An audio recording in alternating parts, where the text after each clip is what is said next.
శ్రీ గురుభ్యో నమః. శ్రీ మాత్రే నమః. నవరాత్రుల్లో 7వ రోజు కాళరాత్రీదేవి పూజను చేసుకుంటాం. అయితే ఆ కాళరాత్రీదేవి అనుగ్రహం మనకి అందితే గనక బలం పెరుగుతుంది. అలాగే శత్రువుల మీద విజయం సాధించడానికి ఈ మంత్రాన్ని మనం పఠించి శత్రు సంహారం చేసే ఆ మాత అనుగ్రహాన్ని మనం పొందగలం. భక్తితో 7వ రోజు కాళరాత్రీదేవి మంత్రాన్ని జపించి ఆ అమ్మ అనుగ్రహాన్ని పొందుదాం. వాం పాదోల్లసల్లోహ లతా కంటకభూషణ వర్ధనమూర్ధధ్వజా కృష్ణ కాళరాత్రీ భయంకరీ. వాం పాదోల్లసల్లోహ లతా కంటకభూషణ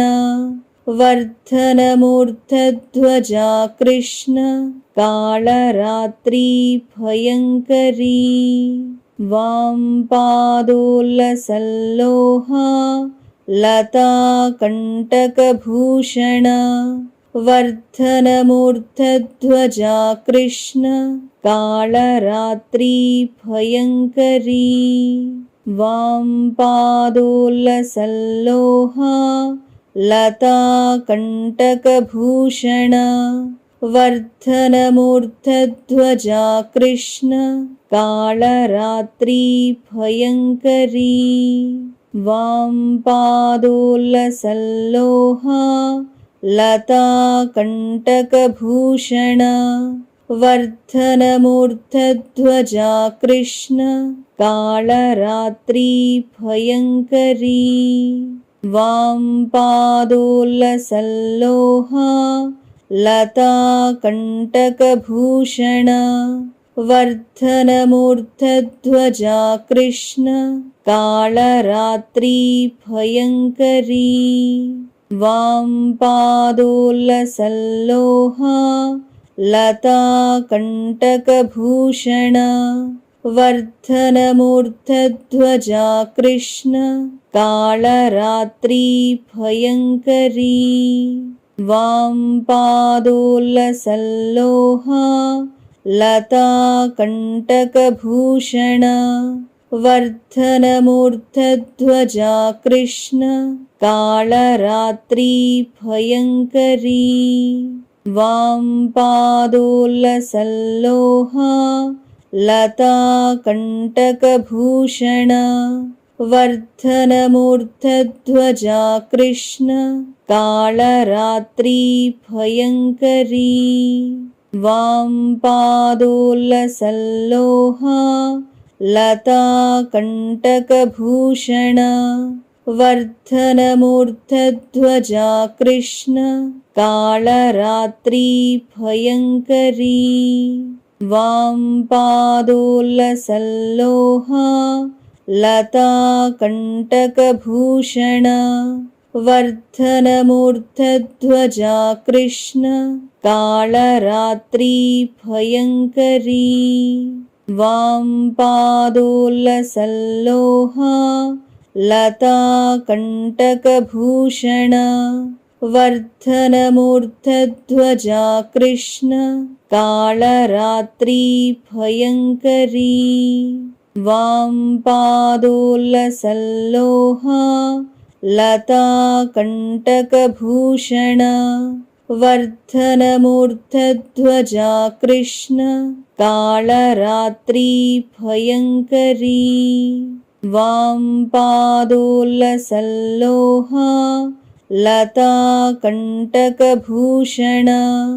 వర్ధనమూర్ధధ్వజా కృష్ణ కాళరాత్రీ భయంకరీ. వాం పాదోల్లసల్లోహ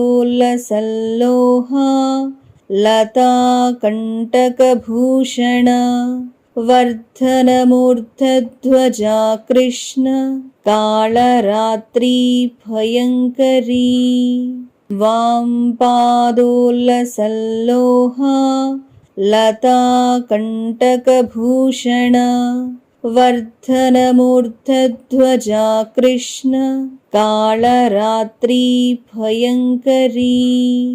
వాం పాదోల్లసల్లోహ లతా కంటకభూషణ वर्धनमूर्धध्वजा कृष्ण कालरात्रि भयङ्करी वामपादोल्लसल्लोहा लता कण्टकभूषण वर्धनमूर्धध्वजा कृष्ण कालरात्रि भयङ्करी वामपादोल्लसल्लोहा लता कण्टकभूषण वर्धनमूर्धध्वजा कृष्ण कालरात्रि भयङ्करी वामपादोल्लसल्लोहा लता कण्टकभूषण वर्धनमूर्धध्वजा कृष्ण कालरात्रि भयङ्करी वामपादोल्लसल्लोहा लता कण्टकभूषण वर्धनमूर्धध्वजा कृष्ण कालरात्रि भयङ्करी वामपादोल्लसल्लोहा लता कण्टकभूषण वर्धनमूर्धध्वजा कृष्ण कालरात्रि भयङ्करी वामपादोल्लसल्लोहा लता कण्टकभूषण वर्धनमूर्धध्वजा कृष्ण कालरात्रि भयङ्करी वामपादोल्लसल्लोहा लता कण्टकभूषण वर्धनमूर्धध्वजा कृष्ण कालरात्रि भयङ्करी वामपादोल्लसल्लोहा लता कण्टकभूषण वर्धनमूर्धध्वजा कृष्ण कालरात्रि भयङ्करी वामपादोल्लसल्लोहा लता कण्टकभूषण वर्धनमूर्धध्वजा कृष्ण कालरात्रि भयङ्करी वामपादोल्लसल्लोहा लता कण्टकभूषण वर्धनमूर्धध्वजा कृष्ण कालरात्रि भयङ्करी वामपादोल्लसल्लोहा लता कण्टकभूषण वर्धनमूर्धध्वजा कृष्ण कालरात्रि भयङ्करी वामपादोल्लसल्लोहा लता कण्टकभूषण वर्धनमूर्धध्वजा कृष्ण कालरात्रि भयङ्करी वामपादोल्लसल्लोहा लता कण्टकभूषण वर्धनमूर्धध्वजा कृष्ण कालरात्रि भयङ्करी वामपादोल्लसल्लोहा लता कण्टकभूषण वर्धनमूर्धध्वजा कृष्ण कालरात्रि भयङ्करी वामपादोल्लसल्लोहा लता कण्टकभूषण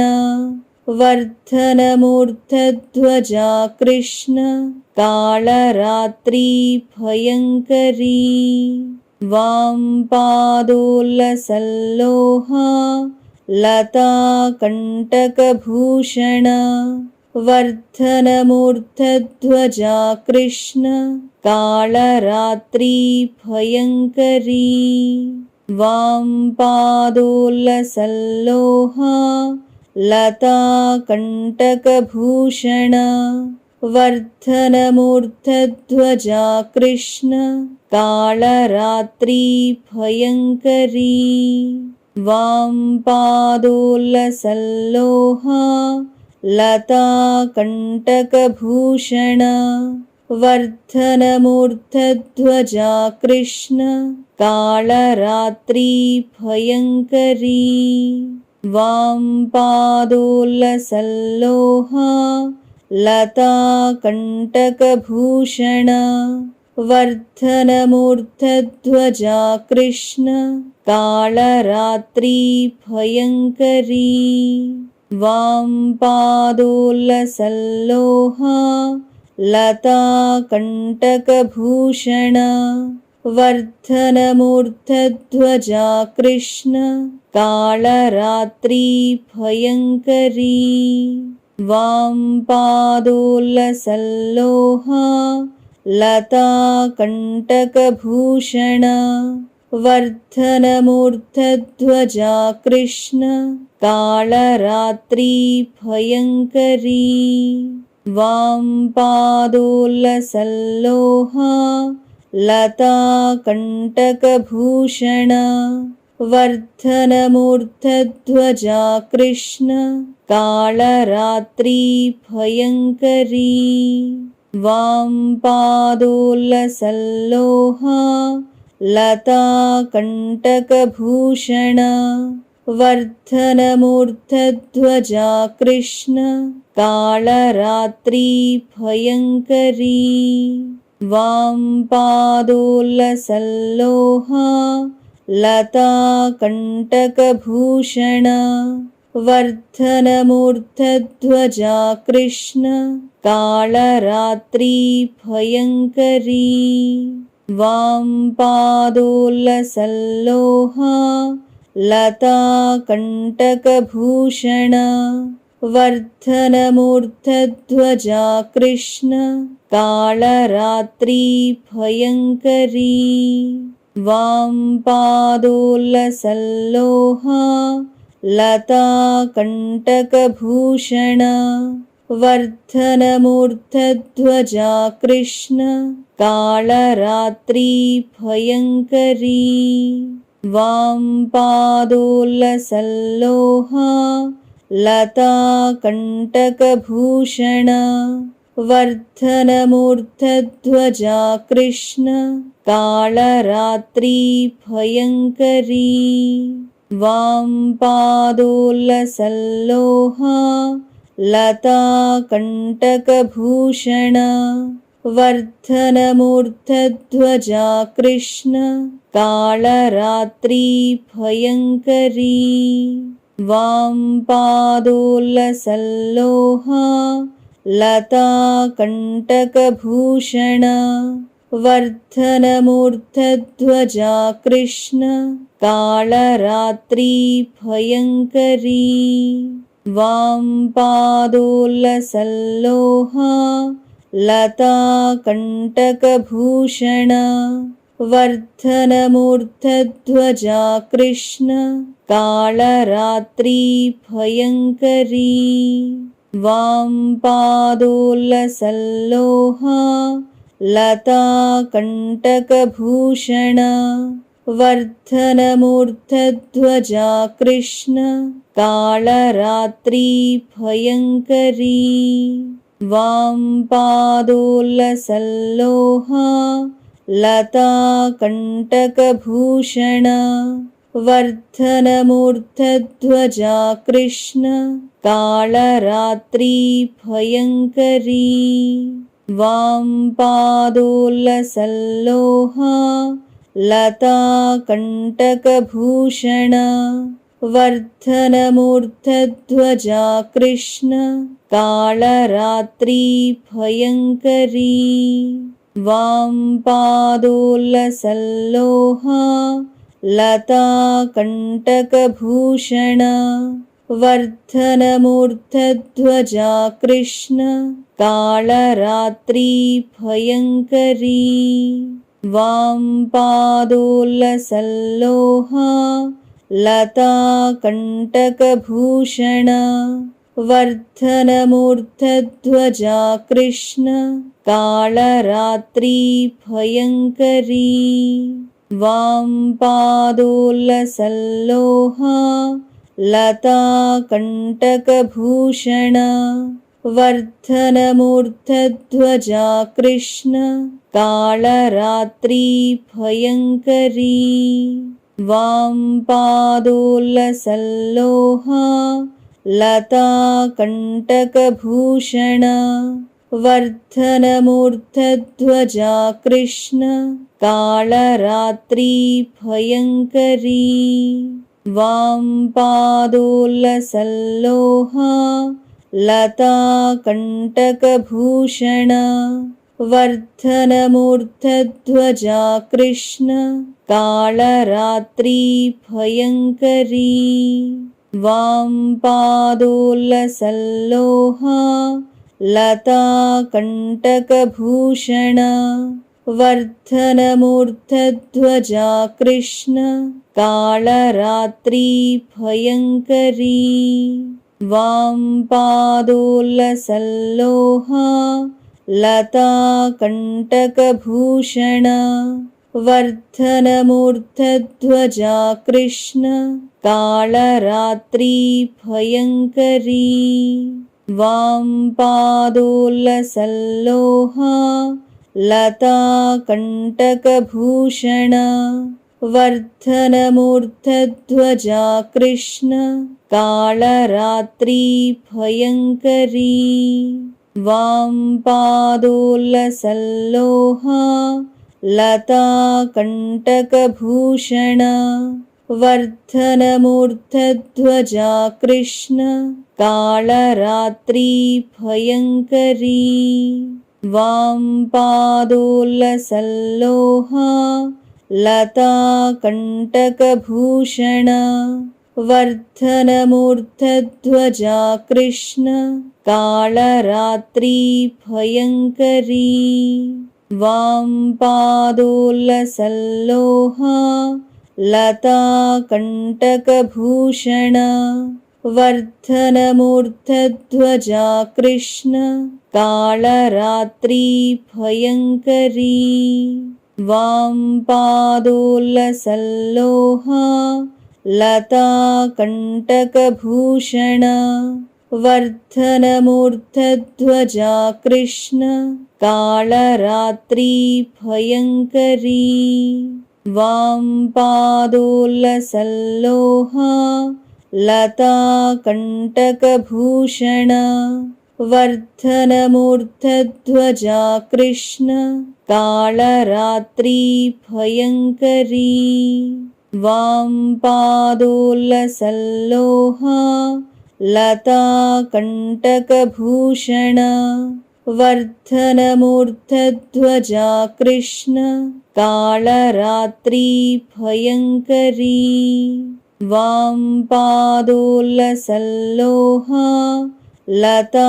कण्टकभूषण वर्धनमूर्धध्वजा कृष्ण कालरात्रि भयङ्करी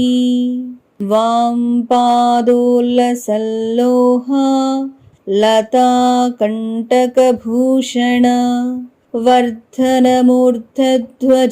कृष्ण कालरात्रि भयङ्करी वामपादोल्लसल्लोहा लता कण्टकभूषण वर्धनमूर्धध्वजा कृष्ण कालरात्रि भयङ्करी वामपादोल्लसल्लोहा लता कण्टकभूषण वर्धनमूर्धध्वजा कृष्ण कालरात्रि भयङ्करी वामपादोल्लसल्लोहा लता कण्टकभूषण वर्धनमूर्धध्वजा कृष्ण कालरात्रि भयङ्करी वामपादोल्लसल्लोहा लता कण्टकभूषण वर्धनमूर्धध्वजा कृष्ण कालरात्रि भयङ्करी वामपादोल्लसल्लोहा लता कण्टकभूषण वर्धनमूर्धध्वजा कृष्ण कालरात्रि भयङ्करी वामपादोल्लसल्लोहा लता कण्टकभूषण वर्धनमूर्धध्वजा कृष्ण कालरात्रि भयङ्करी वामपादोल्लसल्लोहा लता कण्टकभूषण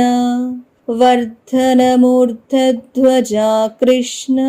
कालरात्रि भयङ्करी वामपादोल्लसल्लोहा लता कण्टकभूषण वर्धनमूर्धध्वजा कृष्ण कालरात्रि भयङ्करी वामपादोल्लसल्लोहा लता कण्टकभूषण वर्धनमूर्धध्वजा कृष्ण कालरात्रि भयङ्करी वामपादोल्लसल्लोहा लता कण्टकभूषण वर्धनमूर्धध्वजा कृष्ण कालरात्रि भयङ्करी वामपादोल्लसल्लोहा लता कण्टकभूषण वर्धनमूर्धध्वजा कृष्ण कालरात्रि भयङ्करी वामपादोल्लसल्लोहा लता कण्टकभूषण वर्धनमूर्धध्वजा कृष्ण कालरात्रि भयङ्करी वामपादोल्लसल्लोहा लता कण्टकभूषण वर्धनमूर्धध्वजा कृष्ण कालरात्रि भयङ्करी वामपादोल्लसल्लोहा लता कण्टकभूषण वर्धनमूर्धध्वजा कृष्ण कालरात्रि भयङ्करी वामपादोल्लसल्लोहा लता कण्टकभूषण वर्धनमूर्धध्वजा कृष्ण कालरात्रि भयङ्करी वामपादोल्लसल्लोहा लता कण्टकभूषण वर्धनमूर्धध्वजा कृष्ण कालरात्रि भयङ्करी वामपादोल्लसल्लोहा लता कण्टकभूषण वर्धनमूर्धध्वजा कृष्ण कालरात्रि भयङ्करी वामपादोल्लसल्लोहा लता कण्टकभूषण वर्धनमूर्धध्वजा कृष्ण कालरात्रि भयङ्करी वामपादोल्लसल्लोहा लता कण्टकभूषण वर्धनमूर्धध्वजा कृष्ण कालरात्रि भयङ्करी वामपादोल्लसल्लोहा लता कण्टकभूषण वर्धनमूर्धध्वजा कृष्ण कालरात्रि भयङ्करी वामपादोल्लसल्लोहा लता कण्टकभूषण वर्धनमूर्धध्वजा कृष्ण कालरात्रि भयङ्करी वामपादोल्लसल्लोहा लता कण्टकभूषण वर्धनमूर्धध्वजा कृष्ण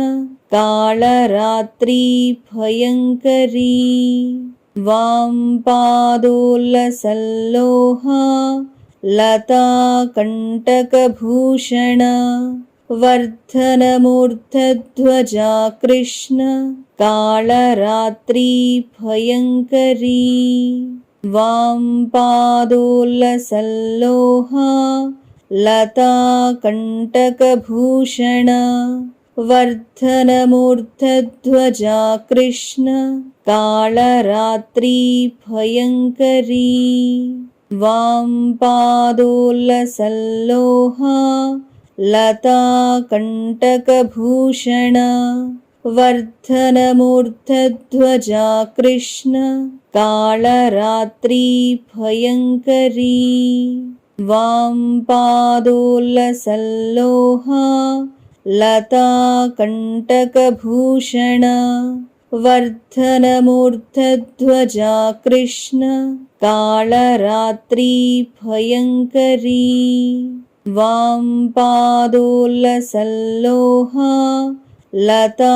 कण्टकभूषण वर्धनमूर्धध्वजा कृष्ण कालरात्रि भयङ्करी वामपादोल्लसल्लोहा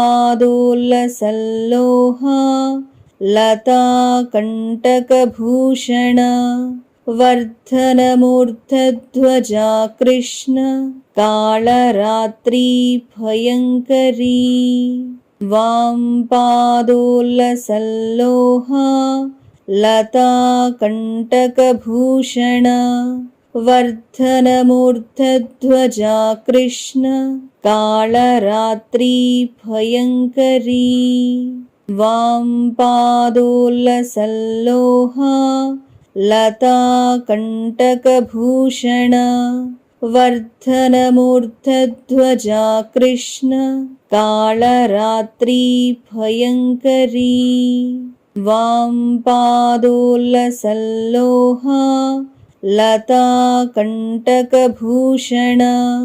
वर्धनमूर्धध्वजा कृष्ण कालरात्रि भयङ्करी वामपादोल्लसल्लोहा लता कण्टकभूषण वर्धनमूर्धध्वजा कृष्ण कालरात्रि भयङ्करी वामपादोल्लसल्लोहा लता कण्टकभूषण